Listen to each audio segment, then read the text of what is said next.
it's time to talk about the Flutter jump. This is one of two major new core mechanics in this game, and I love it.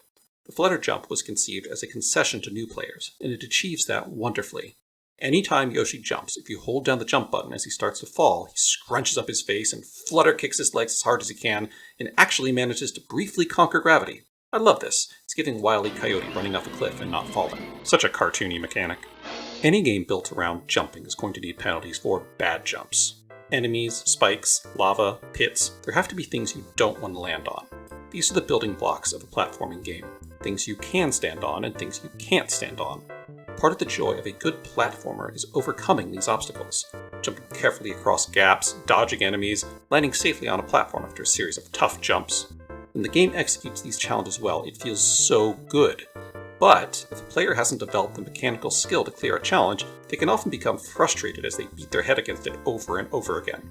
This can be true even if the actual challenge is well designed and fair. So, if you are designing a game and want it to be accessible to newer players or players that have a lower level of mechanical skill, what can you do?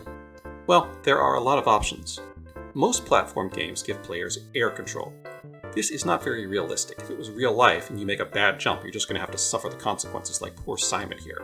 In a video game, however, air control feels natural. You expect to be able to move the character with the control pad, or stick, or whatever, and it usually feels bad when that control is taken away.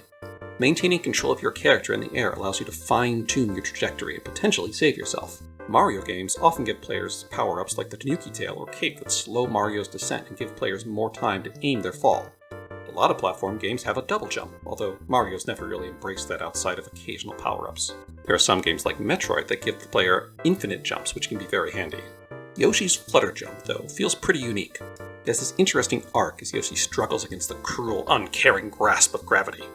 In fact, Yoshi even manages to gain a little bit of additional height. Of course, gravity can never truly be defeated, so after a few moments Yoshi gets tired and begins to fall again. With good timing, you can extend the jump further with additional Flutter jumps by releasing and pressing the jump button again. You can actually string together as many as you want, at least until you touch the ground. With perfect timing, you can even gain height using Flutter jumps. That's a bit tricky though, so the average player will find themselves descending slowly in waves. You can also cancel the Flutter at any point and begin dropping again just by releasing the jump button. The result of this mechanic is that Yoshi has exceptional control in the air. He can pull off some impressive acrobatics and save himself from fairly dire circumstances, and that feels empowering.